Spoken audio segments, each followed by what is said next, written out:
Just a heads up that this episode of Lifted contains adult themes, including content about substance abuse and addiction.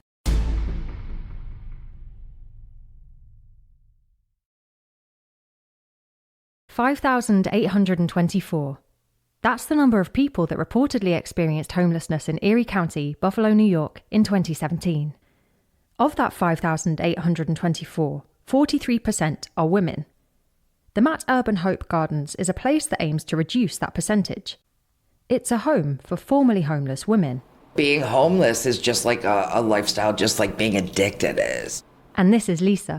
She's experienced homelessness. I've had a really, really rough life, but it was my own fault. She's also experienced addiction and has a disabling condition. I am incredibly bipolar, and I think I was self-medicating. Like many of the women here, she's no stranger to an unstable existence.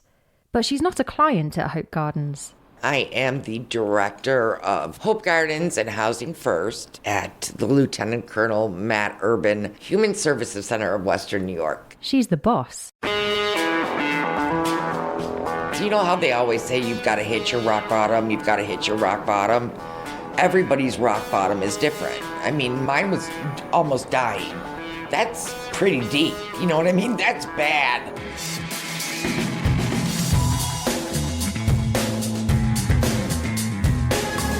This is Lifted by Rise Collaborative, the podcast profiling the people and perspectives in Buffalo and Western New York. Hear how Lisa got to where she is today after this.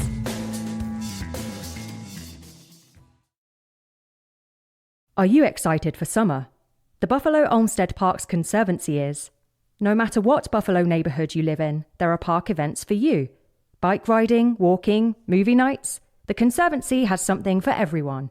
Visit bfloparks.org/summer2019 to plan your perfect park experience. That's bfloparks.org/summer2019.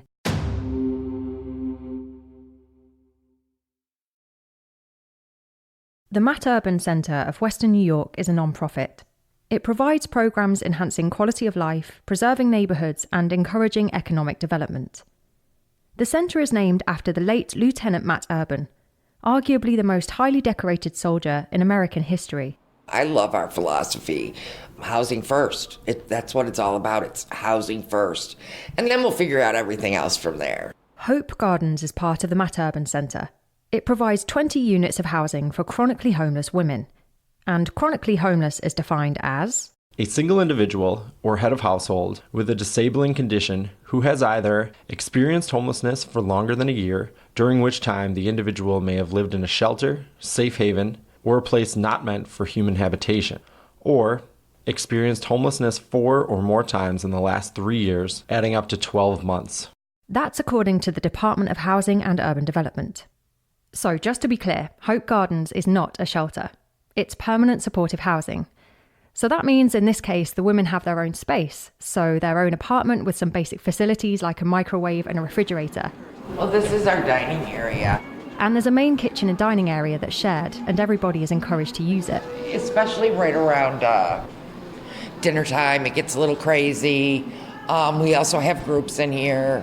The aim is to give the women a steady place to live, some stability, so they can fully focus on addressing some of the stuff that might have led to them becoming homeless in the first place.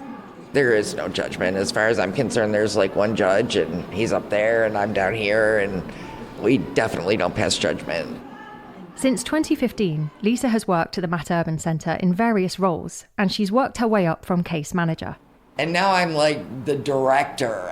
Never thought in a million years I'd make it to this position that fast. Lisa's surprise at her ascent to director makes more sense when you realise that there have been a multitude of low points in her life. There was a time where getting a job like this, a job where you need a master's degree, was just completely out of her reach. To preface this, I spent many years in addiction, okay? I've spent more years in addiction than I have been clean, and I've been clean for about 16 years now. But because of that drug addiction, I lost custody of 3 of my children. 2 of them, my boys, were actually taken away from me, and I lost my parental rights. Lisa's had to climb the ladder more than most people who do a job like hers. So how did she get to the point of having 2 of her children legally removed from her care? And how did she eventually get to where she is now? Well, Lisa's own childhood was actually pretty steady. I'm from Clarence, which is a very, very nice suburb of Buffalo. She says she was raised upper middle class, was pretty popular at high school, and was even relatively smart. You know, my parents gave us everything we could want. All 4 of us, my 2 older brothers and my younger sister, we were all adopted. But there was just something missing in my life, and I didn't know what it was. So I tried to mask any kind of pain that I had with the drugs. after high school, when she was around 19 years old, Lisa tried to shake off her addiction and felt a change of scene might help. She had family in Washington, D.C., so she moved there to work as a legal secretary. And just got introduced to crack cocaine there. Her time in D.C. was the precipice of her addiction, and it was there that Lisa stepped off the edge. I went from crack cocaine to alcohol to heroin, back to crack cocaine, back to heroin. You name it, I did it. After a few years in D.C., Lisa tried again for a change of scene to help get herself out of addiction. So in 1995, she moved back to Buffalo, and there she met a man. The next year, they ended up moving to Baltimore together. And that's when I had both of my sons. It was in Baltimore where Lisa became homeless. Most of the relationships that I had while I was in addiction were DV, domestic violence. And I got hurt very badly a number of times. After one of these violent encounters, Lisa went to a shelter for women and children. The shelter was horrible. You know, like, just horrible. It was awful. And I usually had a kid with me, right, during a lot of this. And there were other times where Lisa had both children with her, and she didn't go to the shelter. I remember nights where I literally just walked. I didn't have anywhere to go, so all I did was walked around, and I had 2 baby carriers because they were a year and a day apart. So they were both, one had just started walking and the other one wasn't walking at all. And I remember those nights like they were yesterday, like literally walking down the street and crying. I remember walking around and looking in homes and looking at, you know, people watching TV, people around the dinner table and just really, really wanting that again. You know, I really just want, you know what, I want normality. I want to be, but I had burned my bridge so horribly with my parents. I had nowhere. I couldn't even go back to Buffalo and be okay. That wasn't going to work. So it was really, it was hard. It was awful hard. You know, I got involved in a lot of criminal activity as well. While I was doing drugs, and that didn't help either, you know. That was one of the biggest reasons that they took the babies, that they took my sons.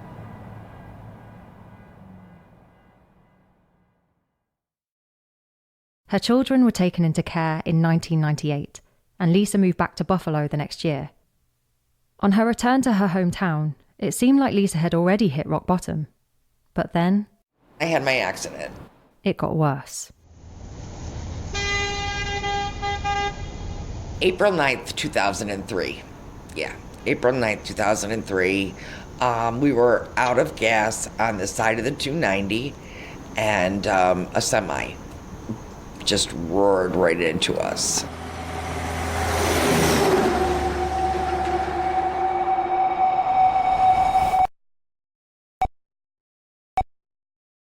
Lisa was severely injured. She almost died. I ended up breaking my back in 7 or 8 places. I had a brain injury. I had a knee injury. I had a pneumothorax on my lungs. To give Lisa's body the best chance of recovery, she was put into a coma. How long were you in that coma for? I was in the coma for 4 months. Yeah, I was in the coma for 4 months. When I woke up, it was very, very... really confusing. Like, where am I? Because, like, with the brain injury, it made it even harder. But I kind of realized when I got out of the hospital, when I finally got out of the hospital, that if I were to continue in the way that I wasn't going to make it. So she decided that she was going to have to change her lifestyle. She stopped hanging out with other drug users, even breaking up with her boyfriend at the time. She got counselling, and she says that importantly, her accident made her want to stop using drugs. And she did. She finally got out of addiction, and she found... She was bored. Remember, at this point, Lisa was almost 40 years old. For decades, her days had been dictated by getting hold of and then taking drugs. So, with that aim gone, what now? Well, one of her counsellors suggested, why not go back to school? But Lisa thought, No, I'm not. Come on, look how old I am. I'm not going to go to school, and plus the drugs probably ruined my brain. After a little more convincing, Lisa agreed that going back to school was probably worth a try. She enrolled in a local college, but as the first day of class rolled around, she still felt apprehensive about whether this was the right move for her. But what's weird is I loved it. I loved it. I mean, I just loved it. I loved the reading. I loved the note-taking. I loved everything. And then when I started to apply myself, for some reason, everything just clicked. Her enjoyment of her classes translated into good grades. So now, instead of getting high on drugs, I'm getting high on A's and B's and doing good work, or that, that smiley face on my test. She was hooked. Eventually, Lisa went to the University at Buffalo, where she got her bachelor's degree, and then... I had a 3.9 for my master's. So not only did my brain not get affected, but it works really good. I like to think, too, that there was a purpose for me, right? A purpose to be a mom. All of my kids are back in my life, even the sons that were taken from me. There are so many things that are beautiful in my life, right, that I never would have had.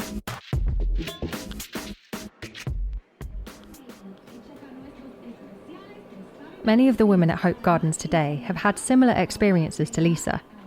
Many have experienced or are still in addiction, and all of the women that live there have a disabling condition, such as a medical disability or a mental health condition.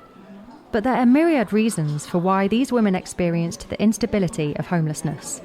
It's like this, we learned growing up to stand on our own, like not to ask for anything. This is Diane. She lives at Hope Gardens. She first encountered homelessness in Texas. Diane was feeling ill, and so she took some time off work as a result. Eventually, she lost her job, and the lack of income meant she was then unable to keep up with her rent or bills. And then my car, I had a nice car, and I had to give that back to the dealership, and I was out in the streets then. Diane went to different shelters, and during this time, she found out that she had cancer, which explained her symptoms. After receiving treatment, she moved to Buffalo in 2016 to stay with someone she knew here. But ultimately, Diane ended up being homeless once again in December of that year. And at first, I didn't know where to go because I didn't know Buffalo. So I went to the Greyhound bus terminal. She was eventually referred to Hope Gardens, where she's lived since 2017. She's now getting advice on how to manage her finances and save money for a car. All steps towards more independence. I wish I had this holy statement that I could use and everybody would be fine, right? But each addiction and each episode of homelessness is completely different. And as for Lisa, she's doing the best she can to support the women at Hope Gardens to reach their goals. And it turns out that stability can be the most exciting thing that ever happened. People need to know if they're in addiction. It's hard because all you know is that life. All you know is that ripping and running and getting and doing and all that good stuff, right? Once you replace all of that with something else that you equally enjoy and get over that hump, life is beautiful. It's just you've got to get over that hump.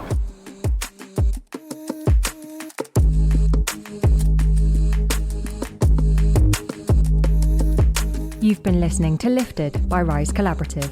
Thanks to the Buffalo Olmsted Parks Conservancy for sponsoring this episode.